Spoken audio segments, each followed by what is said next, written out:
Hello everyone. Today we will discuss the lens maker formula. Lens maker formula में students हम लोग क्या करते हैं? सबसे पहले इसके लिए हम लोगों को एक बार हमें प्राइमरी नॉलेज चाहिए। हमें यहाँ पे रिफ्रैक्शन चाहिए, रिफ्रैक्शन की नॉलेज होनी चाहिए स्फेरिकल सरफेसेस पे। तो सबसे पहले रिफ्रैक्शन की नॉलेज में हम लोग क्या करेंगे कि रिफ्रैक्शन हम लोग देखते हैं कि अगर रिफ्रैक्शन जो है हमें एक फॉर्मूला याद रखना पड़ेगा इसके लिए कि refraction from rare to denser medium, rare to denser medium अगर हम लोग जाते हैं और अगर हमारा ऑब्जेक्ट इस तरीके से रखा हो, हम थोड़ा सा अच्छे समझते हैं इसको। ये हमारी प्रिंसिपल एक्सिस हो गई और यहाँ पर एक ऑब्जेक्ट हमारे पास रखा है इस तरीके से। अगर ये रेयर मीडियम है और यहाँ पर डेंसर मीडियम, और रेयर मीडियम का रिफ्लेक्टिव इंडेक्स जो अगर हम कंसीडर करें वो है μ1 और डेंसर मीडियम का जो रिफ्लेक्टिव इंडेक्स है वो हमने कंसीडर किया μ2। यहाँ से ऑब्जेक्ट से जब रेज आएगी इस तरीके से इस सरफेस, तो यहाँ जब हम लोग एक नॉर्मल ड्रॉ करेंगे, हमने नॉर्मल ड्रॉ की इस तरीके से, क्यों? क्योंकि इसका सेंटर ऑफ कर्वेचर इधर आएगा दूसरी साइड, तो ये हमारा सी हो जाएगा। तो जब ये रेयर से डेंसर जाएगी बच्चों, तो अगर ये रे ये नहीं होता तो सीधी निकल जाती, पर टुवर्ड द नॉर्मल की अवे द नॉर्मल। तो हम जानते हैं कि जब हम लोग रेयर से डेंसर में जाएंगे तो ये कहाँ जाएगी बच्चों?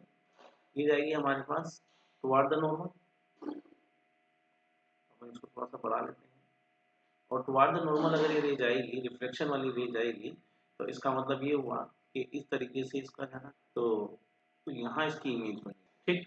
अब ये μ1 है और μ2 है, तो इसके अंदर हम लोग क्या करते हैं बच्चों कि यहाँ पर अब हम इसके लिए फॉर्मूला बनाते हैं। फॉर्मूला हम लोगों ने पढ़ा हुआ है, तो इसके लिए फॉर्मूला होता है μ2 upon v minus μ1 upon u equals to 1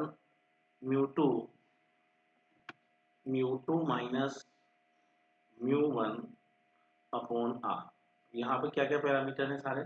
μ2 is the refractive index of denser medium, μ1 is the refractive index of rarer medium, v is the image distance जो कि यहाँ से मेजर होगी आपकी पोल से। ये वाली जो डिस्टेंस है बच्चों वो आपकी इमेज डिस्टेंस कहलाती है, और ये जो डिस्टेंस है आपकी यहाँ से ओ से बी तक की वो आपकी ऑब्जेक्ट डिस्टेंस कहलाएगी। क्लियर? साइन कन्वेंशन हम लोग वैसे फॉलो करते हैं वही करेंगे। μ2 upon v minus μ1 upon u equals to μ2 minus μ1 upon r। पर यही अगर मान लिया जाए यहाँ ऑब्जेक्ट हमारा रेयर मीडियम है और इमेज हमारी डेंसर मीडियम में बन रही है। अगर ऑब्जेक्ट हमारा डेंसर मीडियम में होता, अगर ऑब्जेक्ट हमारा डेंसर मीडियम में हो और इमेज उसके लिए रेयर में बनेगी, तो उस केस में हमारे पास इमेज कहाँ बनती है? उसके लिए फॉर्मूला क्या आता है? तो अब हमें फॉर्मूला देखना है कि reflection from denser medium to rarer medium. तो हमने यहाँ डेंसर मीडियम वर्सेस जैसे पहले हमने μ2 माना था वही मानेंगे और रेयर को भी μ1 मानेंगे। हम लोग यहाँ पे ऑब्जेक्ट को डेंसर मीडियम में रखेंगे, तो जब डेंसर मीडियम में ऑब्जेक्ट को हमने रखा तो इस तरीके से यहाँ ऑब्जेक्ट रखा जाएगा और यहाँ से हम लोग एक इंसिडेंट रे बनाएंगे, और ये इंसिडेंट रे बनाने के लिए हम लोगों ने इस तरीके से मीडियम किए हम। ये हमारी इंसिडेंट रे आई, और इस इंसिडेंट रे आने के बाद यहाँ हम लोग एक सेंटर ऑफ कर्वेचर लेंगे और इस सेंटर ऑफ कर्वेचर को यहाँ लिया, और यहाँ से अब हमें नॉर्मल ड्रॉ करनी है। अब नॉर्मल ड्रॉ करने के लिए बच्चों ये इससे परपेंडिकुलर हमने डाल दिया यहाँ पर। अब आप जानते हैं कि जब भी रे डेंसर से रेयर जाती है तो कहाँ जाएगी? टुवर्ड द नॉर्मल या अवे द नॉर्मल? तो अवे द नॉर्मल जानी चाहिए। अब अवे द नॉर्मल जाएगी तो इसका मतलब ये हुआ कि सर ये इस तरीके से यहाँ इसका पाथ बन जाएगा ये। अब जब ये इसका पाथ इस तरीके से बन जाएगा तो यहाँ μ2 और ये μ1 है, ये यहाँ पर इसकी ऑब्जेक्ट डिस्टेंस हो गई मान लो बच्चों u, और इसी तरीके से यहाँ पर जो इसकी डिस्टेंस ये पोल हो गया हमारे पास, और ये इसकी जो इमेज डिस्टेंस है वो हमने मान ली v। ठीक। तो अब यहाँ पर जो फॉर्मूला आता है हमारे पास इसके लिए वो फॉर्मूला रहेगा बच्चों μ2, पहले आया था हमारे पास μ2 अपॉन v। अब यहाँ पर हम लोग डेंसर से रेयर जाते हैं तो इसके अंदर जिस मीडियम में जाते हैं हमें याद रखने के लिए हम लोग याद कर सकते हैं जिस मीडियम में जाते हैं वो पहले आता है। तो फॉर्मूला आता है हमारे पास μ1 upon v, μ1 upon v minus μ2 upon u equals to μ1 minus μ2 upon r. That is the formula for the denser medium to rarer medium when the object is placed in denser medium and image is formed in rarer medium. तो हम लोग lens formula discuss करेंगे जिसके अंदर हमारे पास ये rare medium है या ये सराउंडिंग मीडियम है जिसको हम लोग μ1 बोलेंगे, और जो हमारा लेंस में मटेरियल भरा है या जिसमें मीडियम आएगा उसका रिफ्लेक्टिव इंडेक्स हमने कंसीडर कर लिया μ2। ठीक। इसका रिफ्रैक्टिव इंडेक्स है म्यू वन, सराउंडिंग का मीडियम हो गया, ये मीडियम हो गया हमारा म्यू टू। अब हमने सराउंडिंग में एक ऑब्जेक्ट को रखा इस तरीके से, तो यहाँ से एक इंसिडेंट रे निकलेगी इससे इस तरीके से। जब यहाँ से इंसिडेंट रे निकलेगी तो इसका मतलब क्या हुआ, अब यहाँ पर सबसे पहले जो रिफ्लेक्शन होगा, जो सबसे पहले रिफ्लेक्शन हुआ मेरा कहाँ से, म्यू वन मेरा रेयर मीडियम है, और जो मैं लेंस बना रहा हूँ वो जो म्यू टू मीडियम है, हमारा जो म्यू टू मीडियम है वो डेंसर है, यानी कि इसका मतलब है कि म्यू टू जो है वो ग्रेटर देन म्यू वन है। तो यहाँ पर रेयर टू डेंसर फॉर्मूला लगेगा। तो फॉर फर्स्ट रिफ्लेक्शन जो हमें मिलता है यहाँ पर, फॉर फर्स्ट रिफ्लेक्शन हम लोग लिख सकते हैं यहाँ पर, फॉर फर्स्ट रिफ्लेक्शन हमें मिलता है rarer to denser medium, rare to rarer to denser medium. इसलिए हम लोग जो फॉर्मूला यूज करेंगे बच्चों, वो अभी हमने देखा था, उसका फॉर्मूला होता है mu two upon v minus mu one upon u equals to one, mu two minus mu one upon r. अब यहाँ पर हम लोगों को देखना है कि हाँ अप्लाई करेंगे इसको, तो हमें यह देखना है कि इसके लिए हम लोग क्या लिख सकते हैं, इसका इक्विवेलेंट हमारे पास क्या आ जाएगा यहाँ पर, इसके इक्विवेलेंट हो जाएगा हमारे पास यहाँ पर म्यू टू, तो रिफ्रैक्टिव इंडेक्स डेंसर का म्यू टू था, वी इसकी इमेज जो बच्चों कैसे बनेगी, सर इमेज कैसे बनेगी, तो यहाँ पर इसकी ये अगर इस वाली पहली वाली सरफेस का देखेंगे तो इसका जो रेडियस ऑफ कर्वेचर होगा वो C1 होगा, यहाँ पर रेडियस ऑफ कर्वेचर R1 होगा और सेंटर C1 होगा, तो ये R1 हो गया, यहाँ C1 हो गया। और आप अगर इसका नॉर्मल देखेंगे तो नॉर्मल इस तरीके से पास हो जाएगा इसका, यहाँ जो इसका नॉर्मल है वो इस तरीके से पास होगा। अब ये नॉर्मल जब इससे पास हुआ यहाँ पर, तो इसका मतलब हुआ कि हम यहाँ पर आप देखेंगे कि रेयरर से कहाँ जा रहे हैं, डेंसर जा रहे हैं, तो टुवार्ड द नॉर्मल की अवर द नॉर्मल, तो डेंसर में जब भी जाते हैं रेयरर से तो वो टुवार्ड द नॉर्मल होगा। इसका मतलब जो इसकी रिफ्रैक्टिव इंडेक्स की वजह से रेयरर टू डेंसर गए हम लोग, तो यहाँ पर जो इसकी इमेज बनेगी वो यहाँ इस तरीके से बन जाएगी। तो इसकी जो इमेज बनी है मान लीजिए वो हमने I1 कंसिडर कर दी, जब ये I1 कंसिडर हुई है तो अभी अगर ये हम इमेजिन कर रहे हैं ये सेकंड सरफेस में थी तब तो इमेज यहाँ बनती। अब जो हम इसके लिए फॉर्मूला लिखते हैं, जो फर्स्ट रिफ्लेक्शन हुआ वो रेयर टू डेंसर है, तो mu two upon v minus mu one upon u is equal to mu two minus mu one upon r हमने देखा। तो म्यू टू अपॉन वी, यानी कि अगर मैं इस डिस्टेंस को V1 कंसिडर करूँ, जो ये डिस्टेंस है I1 वाली हमने इसको कंसिडर किया V1, तो यहाँ हो जाएगा ये mu two upon V1 minus mu one upon minus mu one upon u equals to, अगर इसका रेडियस ऑफ कर्वेचर R1 है तो यहाँ हो जाएगा ये mu two minus mu one upon R1। अब जब हम इसके सेकंड रिफ्लेक्शन की बात करेंगे बच्चों, तो यहाँ पर क्या होगा, ये जो डेंसर मीडियम है वहाँ से रेयर मीडियम में रे जा रही है, तो जब डेंसर से रेयर जा रही है तो हमारे पास उसके लिए अलग से फॉर्मूला है।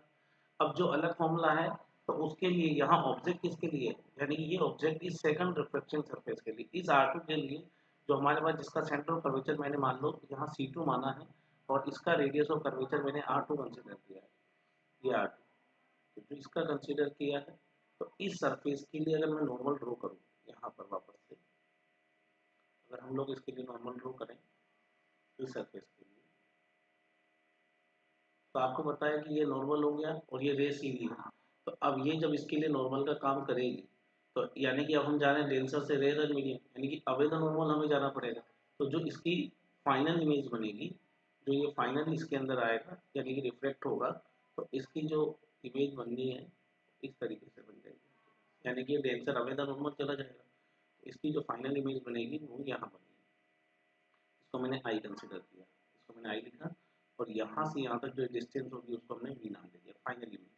और इसके लिए जो वर्चुअल ऑब्जेक्ट का काम कौन कर रहा है, रिफ्रैक्टिव इंडेक्स यानी R2 सरफेस के लिए, इस सरफेस के लिए जो ये वाली सरफेस है हमारी सेकंड वाली बाद वाली सरफेस है, उसके लिए जो वर्चुअल ऑब्जेक्ट का काम कौन करेगा, I1 का। तो इसके लिए I1 जो पॉइंट है वो वर्चुअल ऑब्जेक्ट का काम करेगा, तो वो V1 डिस्टेंस पे हो गया। और हमें फॉर्मूला क्या पता है, तो हम जानते हैं कि रिफ्लेक्शन अगर होता है for reflection denser medium to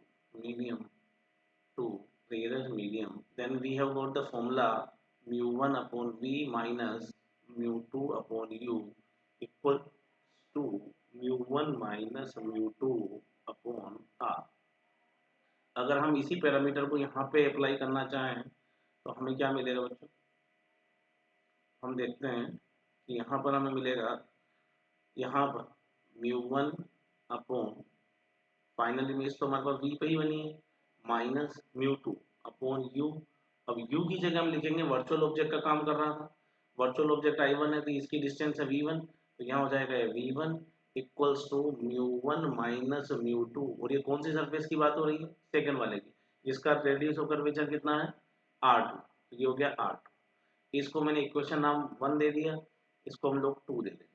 ठीक, अब हम लोग क्या करेंगे? Add 1 and 2। अब हम दोनों इक्वेशनों को ऐड करते हैं, तो एडिंग इक्वेशन 1 एंड 2 दोनों को ऐड करें हम लोग, तो क्या मिलेगा? हम लोग दोनों को ऐड करते हैं तो ये हमारे पास मिलेगा μ2 upon v1 minus μ1 upon u plus μ1 upon v minus μ2 upon v1 equal to μ2 minus μ1 upon r1 plus μ1 minus μ2 upon r2। ये हमारे पास आ गया। अब इसमें से क्या कैंसिल आउट हो जाएगा? आप देखेंगे तो μ1 अपॉन u तो सेफ है, या μ2 अपॉन v1 और μ2 अपॉन v1, एक प्लस का है और एक माइनस का, तो दोनों एक दूसरे से कैंसिल आउट हो जाएंगे। तो हमारे पास रिमेनिंग क्या बचेगा? यहाँ हमारे पास बचेगा μ1 अपॉन v। यहाँ से देखो μ1 दोनों से कॉमन आ जाएगा, तो μ1 हमें कॉमन मिल जाएगा यहाँ से।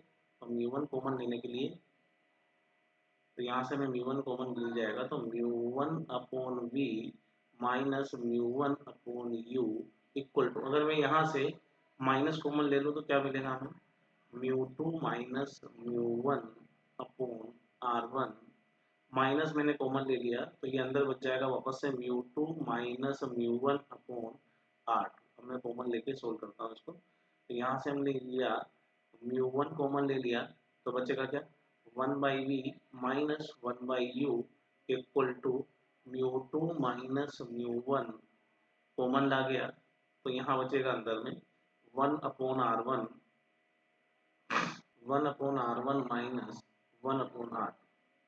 तो हम μ1 को डिवाइड कर देंगे इसमें, और आप लोग जानते हैं 1/v minus 1/u equals to 1/f, तो यहाँ हो जाएगा 1/v minus 1/u equal to μ2 minus μ1 upon μ1 1 upon r1 minus 1 upon r। हमें मिलेगा 1/v minus 1/u equals to μ2 minus μ1 upon μ1 1 upon r1 minus 1 upon r2। ठीक, अब क्या होगा बच्चों? 1/v minus 1/u equal to किसके बराबर होता है? 1/f equals to μ2 minus μ1 upon μ1 1 upon r1 minus 1 upon r। आप इसको और सिंप्लीफाई भी कर सकते हैं, 1 upon f equals to μ2 upon μ1 minus 1 upon r1 minus 1 upon r। अब इसको μ1 को सराउंडिंग मीडियम भी बोलते हैं हम लोग। अगर दोनों साइड में एयर आ जाए, जैसे अगर मान लीजिए μ1 की जगह हम लोगों ने कंसीडर किया, एक छोटा सा केस कंसीडर करते हैं, अगर यहाँ पर ये एयर है, ये भी एयर है, और यहाँ पर इसका जो रिफ्लेक्टिव इंडेक्स है लेंस का, अब μ1 का रिफ्लेक्टिव इंडेक्स क्या हो गया? 1, दोनों साइड में 1 हो गया, सराउंडिंग मीडियम 1 है, और यहाँ पर जो μ2 का रिफ्लेक्टिव इंडेक्स है वो मैंने कंसीडर कर लिया μ। तो ये फॉर्मूला मॉडिफाई होके क्या जाएगा? फॉर दिस स्पेशल केस, क्योंकि कई सवाल इससे बनते हैं। तो 1/f इक्वल्स टू किसके बराबर आया? μ2 की जगह तो हमने रखा μ माइनस 1 और 1 upon r1 minus 1 upon r2, जो दोनों की रेडियस और कर्वेचर है, दोनों सरफेस। ठीक, तो इसको आप और अच्छे से लिख सकते हैं, 1 upon f equals to μ minus 1 upon r1 minus 1 upon. I hope आपको ये फॉर्मूला समझ में आया होगा। ये जो मेन फॉर्मूला है, ये एयर अगर सराउंडिंग मीडियम है तो हम लोग ये लगा लेंगे, और अगर हमारे पास दोनों डिफरेंट मीडियम है तो हम। Thank you.